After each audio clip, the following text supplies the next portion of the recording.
Welcome to Roots and Branches of Lehi, the podcast where we get to know the faces, stories, and lives that make up our community. I'm Ryan Harding, and I started this podcast as a way for us all to connect with the people we live alongside. Growing up in a small town, I learned that connections go beyond blood. They're built through shared experiences, friendships, and the moments we celebrate together. Each week, we'll sit down with someone new from Lehi to share their unique story, their passions, and what they love most about living here. So whether you've been here for years or just arrived, join us as we deepen our roots and reach out to our branches one story at a time.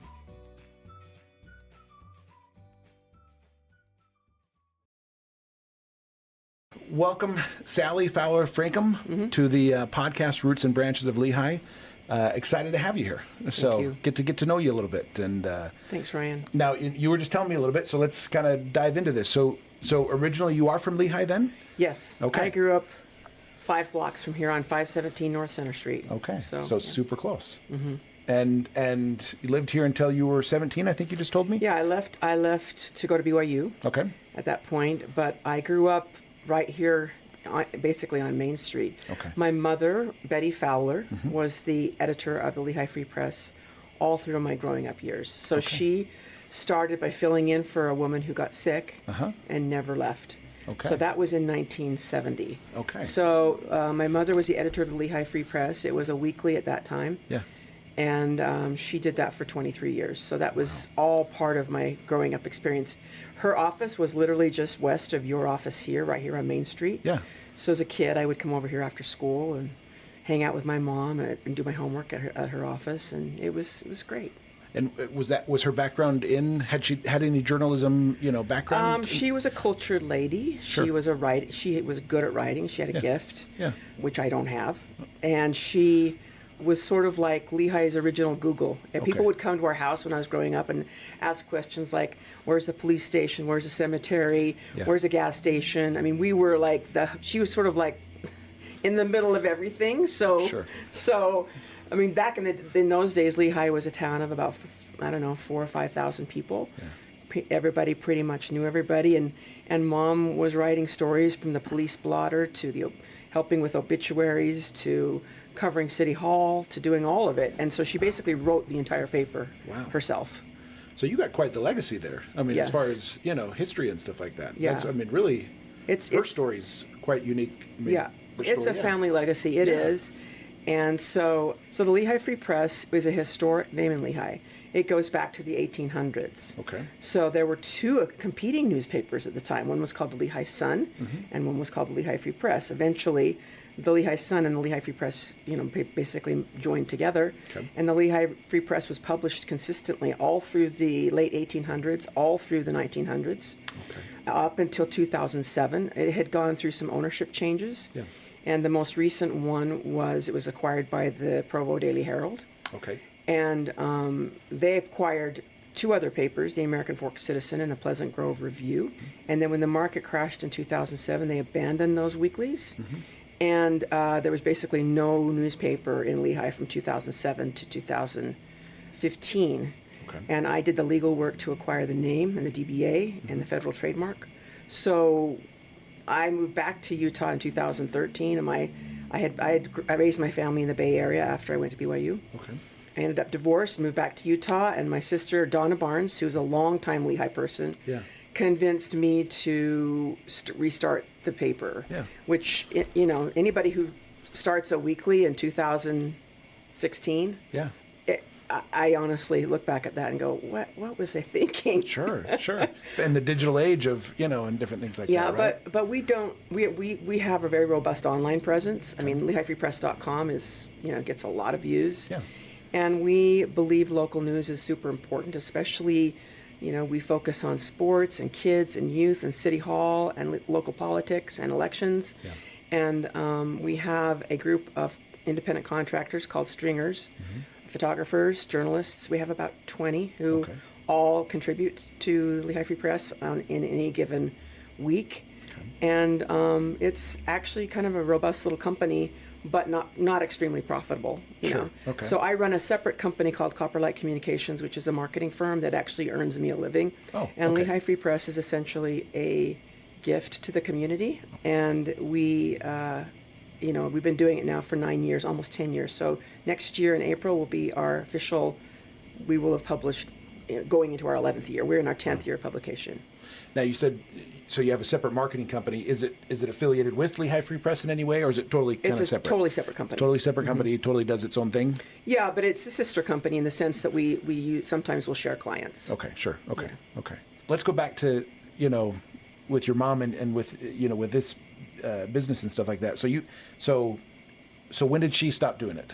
She retired in 1993. 1993, okay. And so then from 1993 to, you said 2007, it was part of, or give me that history again. I'm not sure exactly when the acquisition dates occurred, but it was when she retired, and she was 73 when she retired. Okay, it was she Sure, yeah. she gave it her all, man. Yeah, she did, yes. And it was owned at that point by a company called New Utah. Okay. And the company that owned the Herald at that time, which I don't even know the name of the company because it's changed hands twice since then, they acquired New Utah, which owned these weeklies around here, and then eventually the Daily Herald was sold a couple times. Yeah. And now, and so the American Fork Citizen, which we actually helped them publish, we helped them restart that last October. Yeah. And that's a monthly, and Okay. we're helping them with their editorial workflow. Okay. So has this always been a dream of yours to go, like when did you, I mean, because you're following in your mom's footsteps, right? I mean, this is something that... Well, I'm doing the stuff that she kind of didn't do. Okay. I'm the publisher, but I do editing. My mother was mostly a writer. Okay. And her writing, we go back and look at it, it's actually really clean compared to what I see today. Sure, okay. Our editorial process is extremely professional, so everything you'll see online has been edited. Okay. We're not just slapping stuff up there. Sure. But I never thought this would happen. Yeah. My degree is from BYU in media sales management, journalism, and broadcasting. Okay. So I spent my younger years in my career in television. So I was in television sales for years. Okay. On the sales side and the management side. Yeah. So, and then I moved my family to California, raised them there, and I was in web publishing at that time. Okay. So, I mean, I had the skills to do it. Sure. But starting it was very, very scary. Yeah. And it kept me up at night. I'm sure. And because, we joke in the family that it was like starting a dairy. How do you stop the dairy? Sure. The cows need to be milked. Sure. Yeah, once you're in it, right? I mean, you kind of have to just keep it going. Yeah, So- you can't, and I've been begged by certain, employees, and can we just do a bi-weekly? Can we go to every 2 weeks? But we publish legal notices and public notices, and those are on a very strict editorial timeline. We have to be weekly. Yeah, okay. And it also creates a lot of more credibility and more trust with the community when they know you're going to be published every single week. Yeah.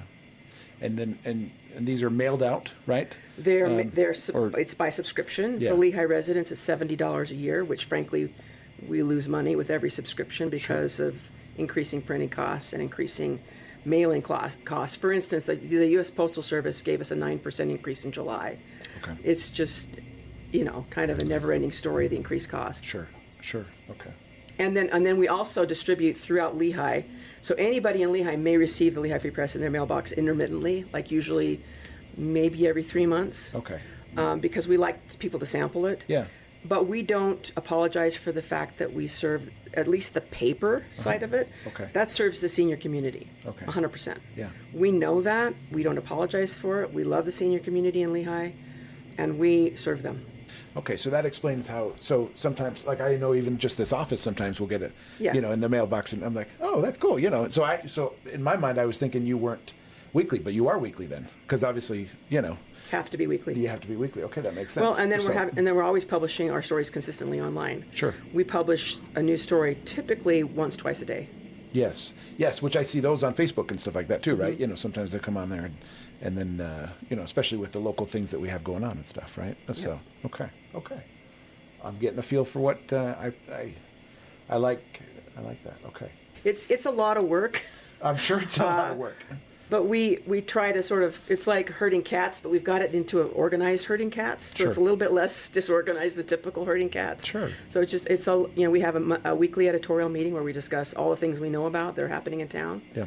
From, fires to police stuff to educational news to city news to feature stories. Yeah. And so how has Lehi Free Press evolved, I guess, over the time that you started it, back in 2016, okay, till now? Has it changed since you started? Well, we've always had a robust online presence. Okay. And our online presence has just grown. Okay. Which makes sense. Sure. I mean, of course it would, which we are grateful for. I mean, and I think people typically don't understand how hard something is when you start a business. Yeah. But the news business is hard in the sense that everything has to be 100% accurate all the time. Accuracy, truthfulness, honesty is all you have, and as far as your reputation. Yeah. So when people accuse us of publishing fake news and they troll us online or say things like that, sometimes I've gotten to the point now where I've got a pretty thick skin. But at the beginning, it really irritated me when people would question our ethics. Yeah, sure. There's no, nobody's getting rich, nobody's getting kickbacks from politicians or anything like that. Yes. It's not what's happening in Lehi, Utah. Yes, well, that's. And it's funny you say that, because I've interviewed several public servants, people that have been in, Lehi, city council or different things like that. And that's kind of one of the things that I take from it is none of these guys are getting rich here. This is just, hey, I have some time. I want to serve. I want to help. Right. You know what I mean? And I think that's, it sounds like a lot of, especially with this business of yours right now. I mean, this is good stuff. You're just trying to help the community, I guess. In fact, that's kind of one of my questions too is, how do you feel about being that steward? I mean, because there's only one, newspaper in Lehi, and it's you. How do you feel about that stewardship, I guess, that you have of Lehi is lucky to have us, I'll be honest. Okay. Because most cities don't have a newspaper. They're just gone. No, and not only do they not have a newspaper, they don't have a news entity. Yeah. I sort of don't like it when we're called a newspaper. Yeah. Because we're a news source. Sure. Because okay, we have our online presence. I mean, the newspaper is sort of the relentless dog chasing you because you have a deadline we have to send that file every Tuesday afternoon. Yeah. But we publish every day. Yeah. So we're more of a news source than we are just a newspaper. And I grew up in the best place ever. The Lehi, everybody knew everybody, and we like to joke in my family because I have 9 siblings, and I'm a twin. Okay. My twin sister and I are the youngest of 10 children. Yeah. And we like to joke that the neighborhood raised us because, we would, when we were kids, we'd have the neighbor lady say, "Hey, you two twins, you go home now. It's time for you to go go back home." So it was a great place to grow up. Yeah. And it was a farming community, and my dad was a dry farmer.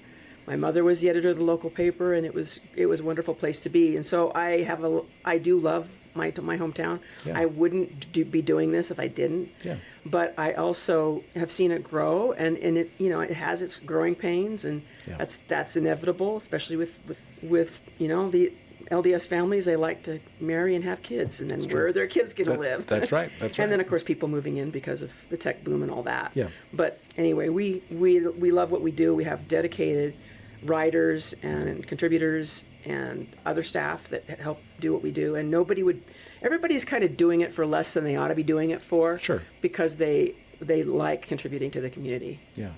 And I guess on that note, obviously, how do you think a newspaper can help strengthen a community then? I mean, what role do you think you have in, because the different things you choose to print or not print, right? And different things like that. But I mean, what role do you think you have in helping make this community stronger and stuff like that? Well, we try to be the truth tellers, and we're also trying to tell a lot of the positive stories that are happening. Yeah. And we also try to just share what's good and maybe not so good about the community, and that's what a good news entity does. And we don't have the financial underpinnings that KSL does, or even the Daily Herald does, but what we do have is a desire, and we have many people who are journalists right now writing stories, and it's tough. It's a tough business, and especially politics are tough. Yeah. And government is tough because as probably any public official would tell you, no matter who it is, half of the people are going to hate them. And we put out so much good work so that when we get criticized about doing what we do, especially when we considering the fact that we're doing it basically as a public service, that's a bummer. Sure. But that comes with the business, and we have that, and we just sort of try to let it roll off our back. Because I mean, how do you pick and choose what gets printed, or is it, We have an editorial meeting every single week. Okay. And I am ultimately the one who chooses the stories that will be published online. Not all of our content is published online. Sure. Some of it's not appropriate for digital, like, some of the stuff that's really senior focused.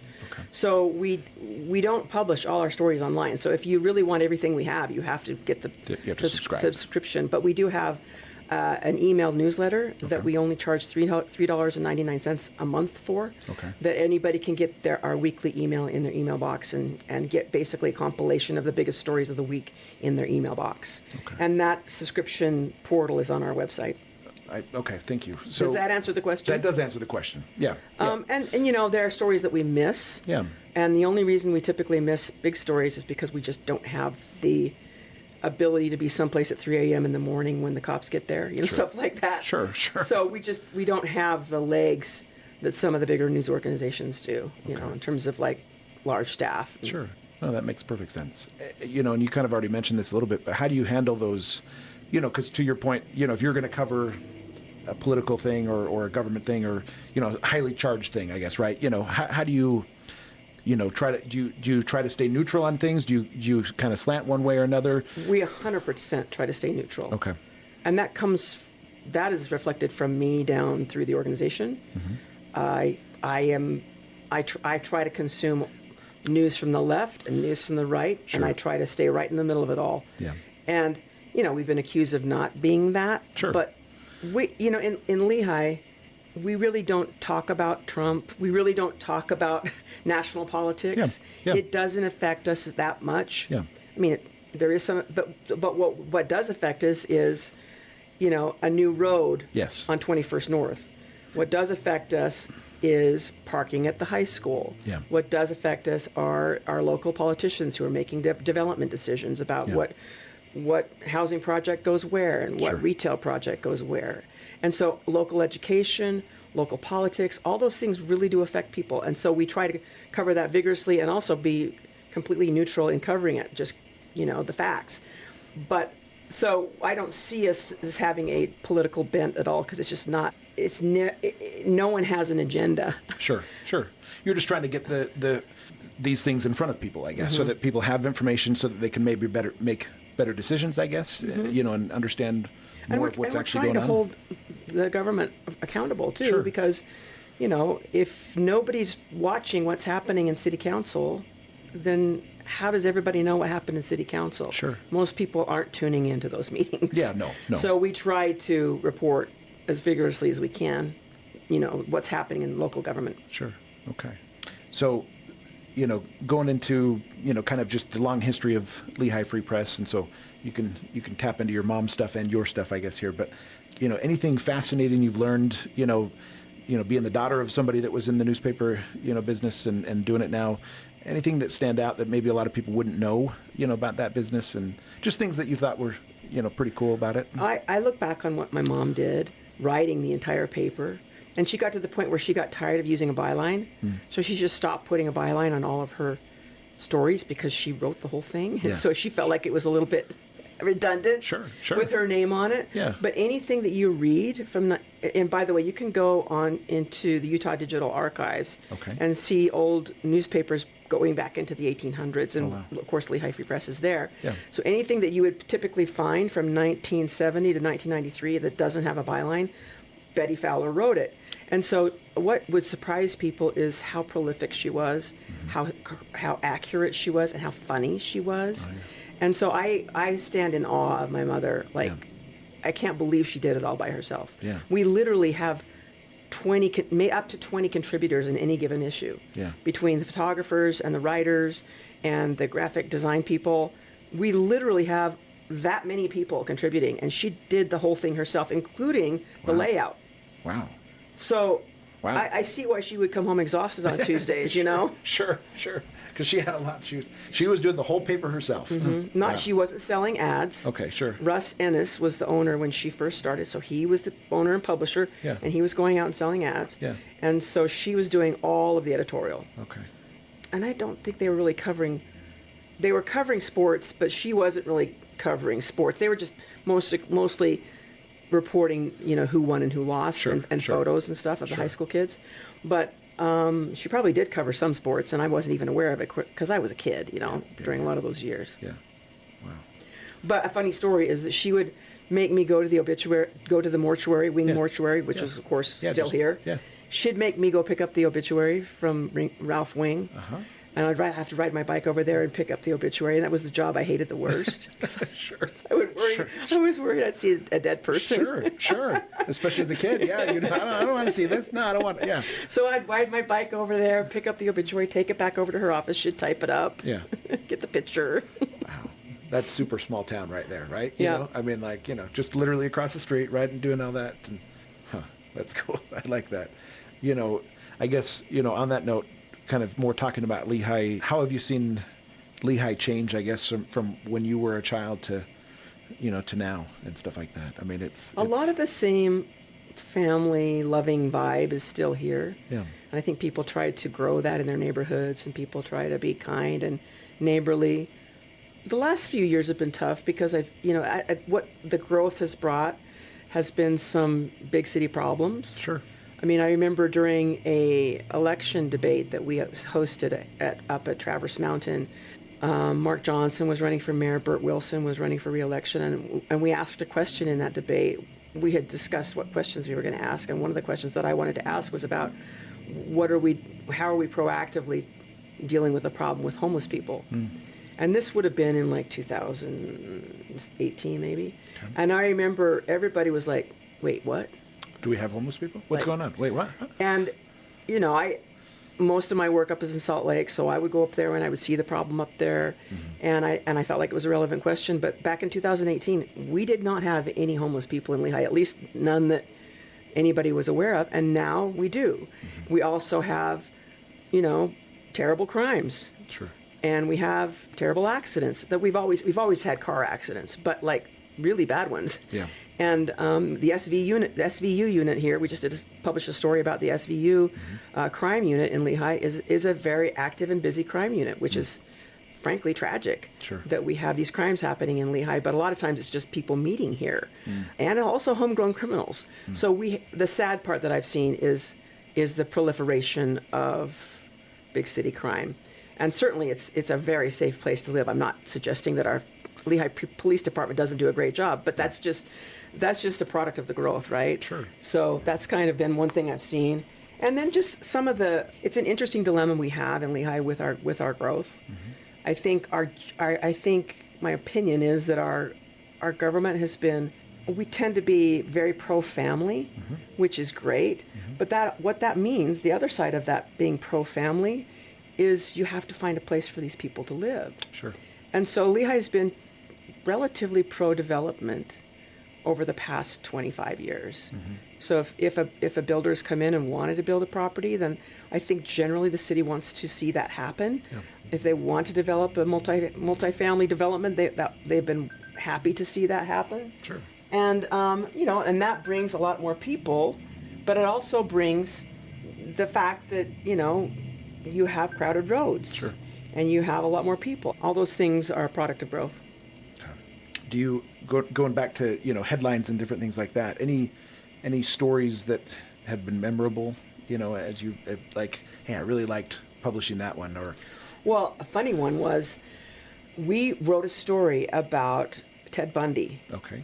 Because Ted Bundy is probably the most notorious killer that ever came from Utah. Yeah. And my dad was convinced that he saw Ted Bundy's Volkswagen at Wines Park, parked in Wines Park.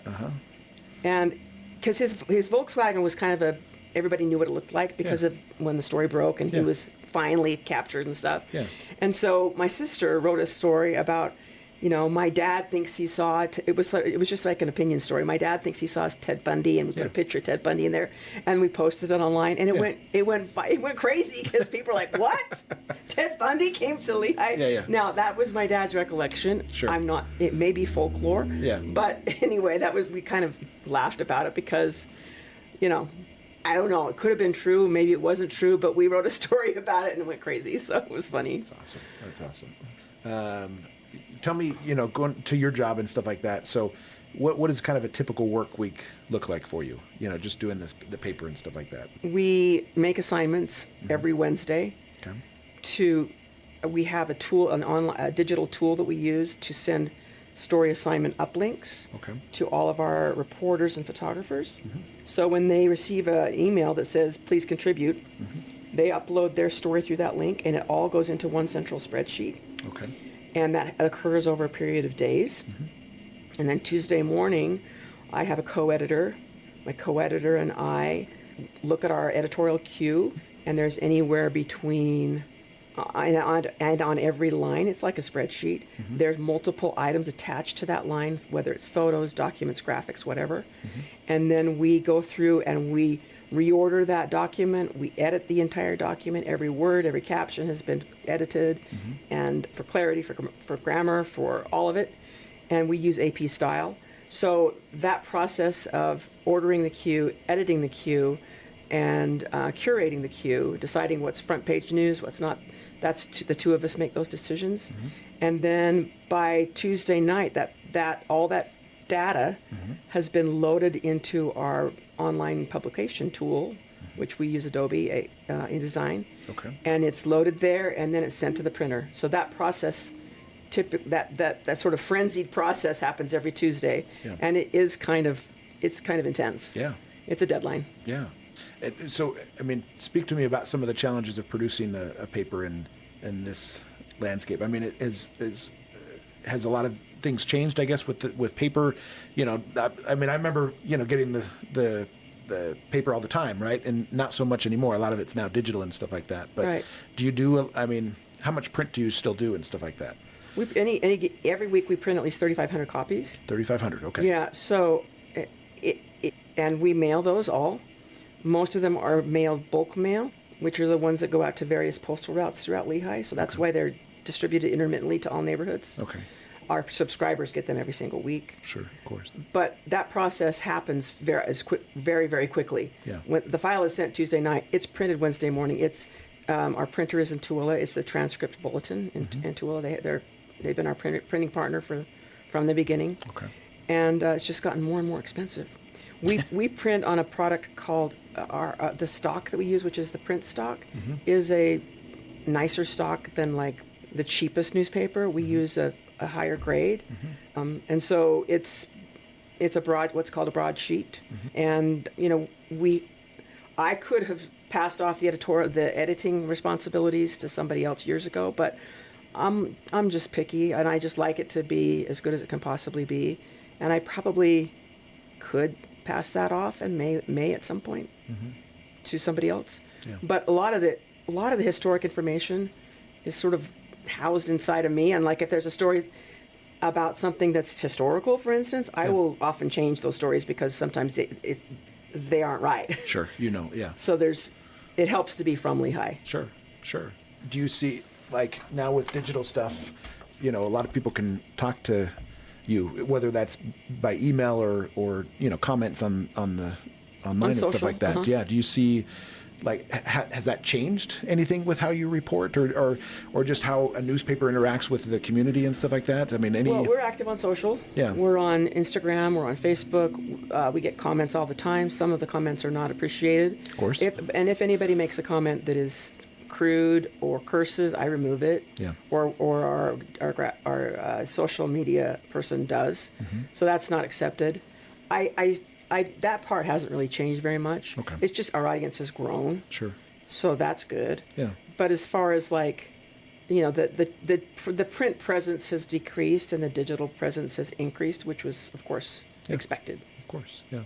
Do you, talking to young journalists, do you have a lot of young journalists on you, or is it mostly? Okay, you do. We've had some wonderful. We have interns come work for us. Yeah. And right now we're not having interns, but because it can be kind of a mixed bag. Sure. But we've had some great young people. In Yeah. fact, one of them is.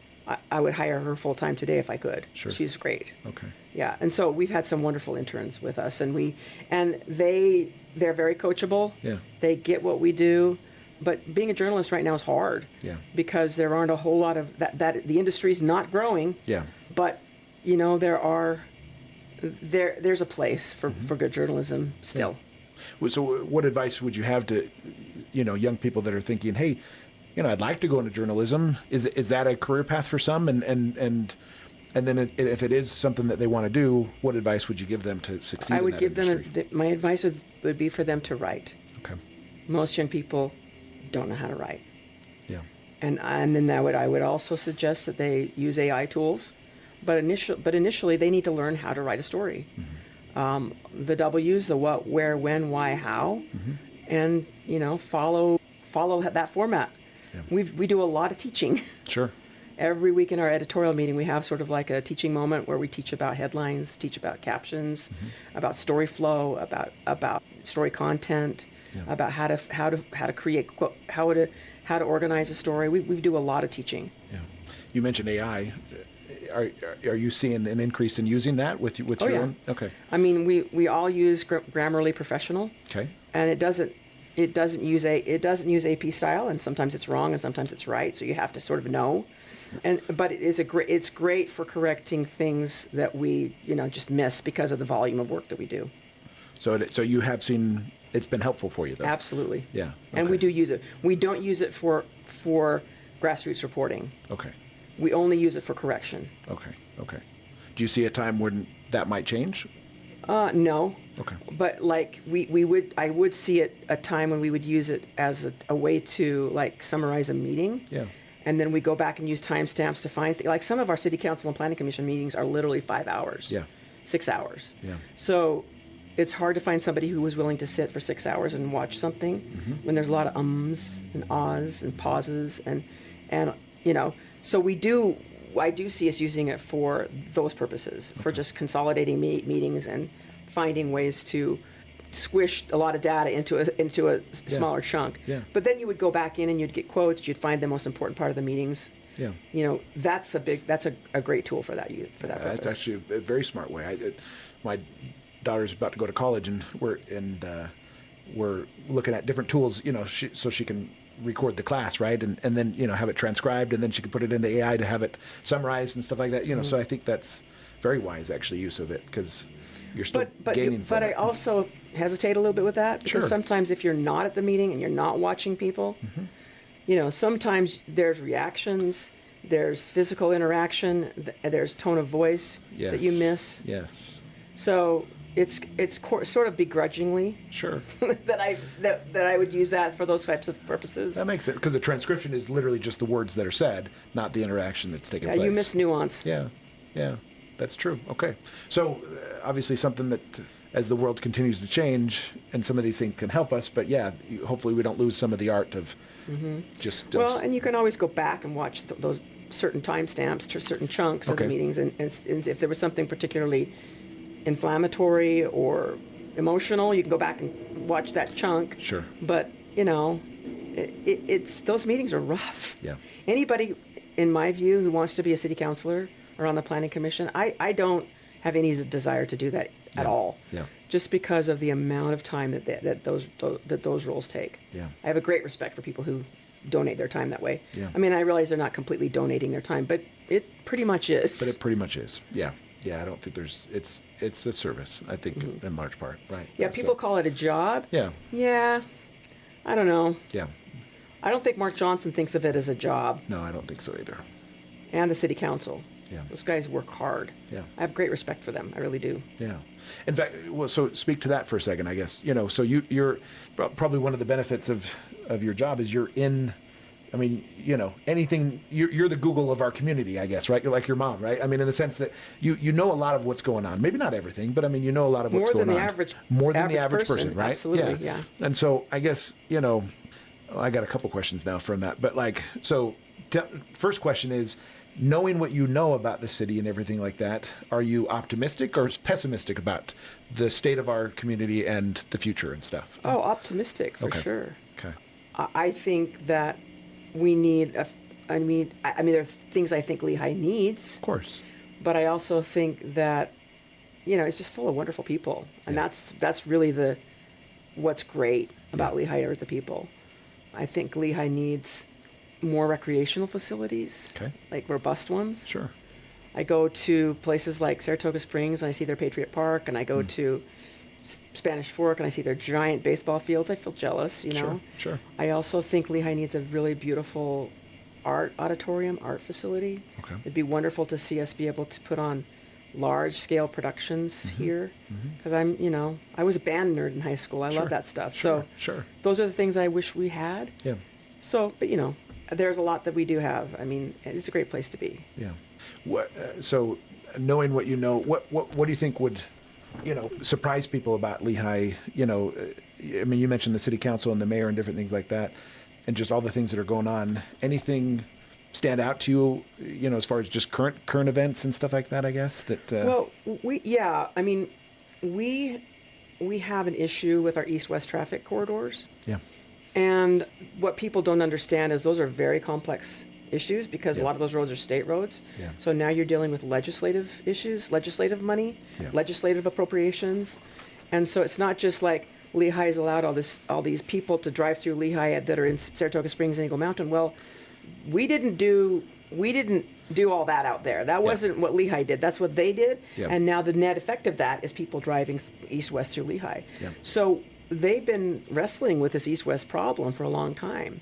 This between MAG, the Mountain Land Association of Governments, Lehi, the legislature, the federal government has been involved in that too, because it involves an interstate highway. Yeah. I mean, they've done all the expanding of I-15 that they're going to do has happened. I agree. Yeah. Right. So what we have is a problem. So we just published a story this week about how Lehi and American Fork have entered an agreement to expand the Pony Express. I did read that. And people were complaining, well, Saratoga Springs and Eagle Mountain should pay for that. Okay, they're going to pay for a road in Lehi. Yeah. That's not going to happen. Yeah. I mean, it's a nice idea that they would pay for it, but it ain't going to happen. Yeah. Why would they pay for a road outside their city? Yeah. So these kinds of problems, which people complain about a lot, are complex problems, and they require a coalition of entities to gather and solve these problems together. And I think that those are difficult situations. Those are difficult problems from a funding standpoint and just from a ideological standpoint, just getting everybody on the same page. So I just think sometimes people try to simplify local politics, especially with a growing community like we have. Yeah. And you can say all the sound bites all day long, but solving these problems takes time, money, and effort and commitment. Yeah. And in large part, do you think those that have been elected are doing good with that? I'm not really here to say. Sure. I don't really. I think they certainly have tried and are trying. Yeah. I wish we had these problems solved yesterday. Sure. Along with everybody else. But like I said, I'm probably one of the few people that sort of has a sense of the complexity. Yeah. It's tough. These are tough problems. These are tough problems. Yeah. No, I agree. They are very tough problems. Very complex. And I know people are working on things and they're trying to make things happen, right? Absolutely, they are. Yeah.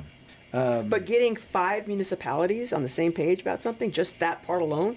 Yeah. I'm not talking about the feds or the ledge or MAG. Just getting Saratoga, Eagle Mountain, Lehi, Cedar Valley, Pleasant Grove, Vineyard to all agree on how to do that. Yeah. To get that that alone is a huge task. Yeah. Yeah. No, I agree. Talking about the future of both Lehi and, the newspaper, where do you see both Lehi and the newspaper going? Where do you see the future for both those? I think Lehi real estate will continue to increase in value because, it's a beautiful spot between Salt Lake and Provo. It's perfect. So I think Lehi's real estate values will continue to increase. Who knows what will happen with interest rates? You'd know more than I about that kind of stuff. Sure. But as far as like the Lehi Free Press, eventually we will be a digital-only entity. Okay. I mean, that's just probably an inevitability. Mm-hmm. Would you put a time frame on that? No, I don't know. All I know is that it gets harder to publish in print with every increase that the Postal Service makes. Sure. So it costs us, just hard costs, about $2 a paper to create it and to print it and to mail it. Mm-hmm. And right now we're getting about $1. Our subscription rate is $70 a year. Mm-hmm. So you can see the math doesn't work on that. But the subscription covers part of those costs, and we try to make up those other costs through advertising and legals and and obituaries and other, miscellaneous income. Yeah. So eventually, we will probably not publish in print. But I hate that idea because we have so many people who come in and just, I love what you do. Please don't stop. Yeah. I look forward to my paper. We had a couple come in the other day, and she got it for her mom. She said, I need to have the paper. The post office didn't deliver it this week, which happens sometimes, unfortunately. Sure. And she said, I take it home, and my mom's blind now, but I read the whole thing to her. Oh, wow. You're like, we want to continue it. We do. Yeah, how sweet is that? Yeah, that is very sweet. Yeah. Wow. Well, and I know it's fun to have a paper. I remember, so I grew up in a small town myself, and there was a newspaper, and I remember it was fun, if I was in sports or something, somebody'd, from our church would cut it out and give it to me, like, hey, we saw you in the paper, or something like that. Yeah, we have parents come down and get the paper when their kids are in it, Yeah. and I love that. Yeah. But what's interesting about that is they'll come down and buy a couple of copies of the paper for $1 each. Yeah. Or I'll give them to them. Sure. We sell them for $1 each. Sure. Just to, so we can buy lunch. Sure, sure. But sometimes I'll say, now you're welcome to subscribe. They never will subscribe. Okay. Never will subscribe. Sure. Which, at this point, I'm kind of over it. Yeah. But, what we do costs money. Yeah. And we would love more support, but I'm also at the point in my life where I'm not going to go begging for it. Sure. But, we do need the support of the community 100%. And we get a lot of it from the senior population, we do. Okay. And from some advertisers, we do. I mean, we've had some long-term advertisers who have done very well with advertising with us, and we're always looking for more. Sure. So, there was a time where Lehi Free Press was gone. Do you think there's a time in the future where Lehi Free Press would be gone again, or do you think? No. Okay. No. At some point, I'll pass it off to whoever is the next steward. Mm-hmm. I see it as a community asset. Okay. I mean, it's technically my asset, Sure. but I don't see it I don't think of it like a house, I think of it more as a community property. Sure. And at some point, I'll retire and somebody else will take up the torch. Yeah. And so that would be somebody who I trust, somebody who understands what we do, and somebody who has a sense of the news business. Yeah. And I don't know who and when that would be, but I'm guessing within the next 10 years. Yeah. Okay. This has been great. So, is there anything else? Is there anything that we didn't cover? I guess as far as that you wanted to talk about. As far as Well, I just wanted to say that the people who have contributed, my sister Donna, the long-term people that we had with us, like Nicole Kunze, who's now on the Planning Commission, like Skylar Beltran, who's now the County Commissioner, and like all of our reporters, like Arla Cook and Eden Johnson and Wendy Klein. There's just some people that have been, they basically, no one gets paid what they deserve, but every reporter gets paid for every story. Okay. So we have a very devoted and dedicated and talented group of people who work for the Lehi Free Press, who I appreciate very much. And I think, sometimes I don't probably give them the credit that they deserve, but it's a team effort for sure. Yeah. And all I did was sort of like dive in the deep end, and was willing to fund the whole operation in the beginning. And, but now we couldn't do it without our staff, and they're great. Yeah. Well, I like that, and I think that's part of the reason we're doing this podcast in the first place is a sense of community, right? And so I think you're speaking to that, which is, Lehi Free Press exists. I mean, yes, because of what you've done and that kind of stuff, but it's continued on because of the community, not necessarily the community as a large, but the community of people that are working there, right? That are doing this. Well, and the community at large. And the community at large, sure. Because we've had support from the community, but I think people now, in general, don't understand how hard journalism is. Sure. And they accuse us of being left-leaning or right-leaning, and it's like, but all we're doing is just reporting the facts. Right? It's just not what we do. Yeah. And so I think most people don't understand that everything that you see online that was written by a person costs money to produce. Mm-hmm. So I think we've gotten so used to getting free stuff. Yeah. We get free samples at Costco. We get free stuff. People in Lehi get the paper for free intermittently. Yeah. And we have even had people come into the office and say, I didn't get my paper this week. Yeah. And I said, well, are you a subscriber? No. What do you mean? Have you paid to be a weekly subscriber? No, it's free. It says Lehi Free Press. It says it right there. Come on. Come on. But I have to explain, well, that's because that's a historic name, because it's about freedom of the press. Yeah. There's nothing free about Lehi Free Press. That's good. Well, yeah, nope, it does cost money. And so, you mentioned journalism's hard. Why do you think it has gotten so hard? I mean, is that just the state of affairs we live in, with, media's getting kind of a bad rep, because it's either too far to the left or too far to the right, and so we can't trust. I mean, there's just kind of a general lack of trust in government and media, different things like that. And I see that in Lehi. Sure. It's mind-boggling to me, because what motivation would I possibly have to do something as difficult as it is, that what we do, to come up with a weekly newspaper and an online publication that we are constantly contributing to. Yeah. I have zero motivation to publish anything that is not absolutely factual. Sure. There's nothing in that for me. Sure. So I just think that people tend to be really polarized, and they won't listen to anything that doesn't fit their worldview. And I think sometimes we tend to get in one camp and we zip the tent shut, and we just aren't willing to look at somebody else's experience and somebody else's worldview. And I think it's a mistake. I think we do that with our politics. I think that we do that with our neighborhoods. We do that with our faith. And I think it's important to just be a curious person and listen to other people, and to listen to multiple points of view, because I think it just makes you a better student, a better learner. And ultimately that's what we're doing, is we're sharing information, we're teaching, we're sharing news and hoping people learn. And there's no like deep state influence. So nobody's paying me underneath the... There's no pockets getting lined here by, some right or left-leaning organization, huh? Okay. I love that. I think you're doing a great work. I think you're doing really good for the community. I think, like you said, Lehi's lucky to have us, or have you guys, is what you said, right? And I think you're right. I think we are very lucky to have you. Information is only good to have more information, and the more we can have, the better. So. And we celebrate kids. Yeah. Yes. And we celebrate people's accomplishments, and we help share all the good news. We probably are a little fluffy, to be honest. Sure. We're probably more fluffy than we probably should be, but we've always tried to do that, and always tried to share what's good about our community, and who couldn't use more of that? Yeah, agreed. Sally, thanks for coming on. Thank you, Ryan. Appreciate you. Thank you for joining us on Roots and Branches of Lehi. I hope today's story helped you feel a little more connected to the people who make up our community.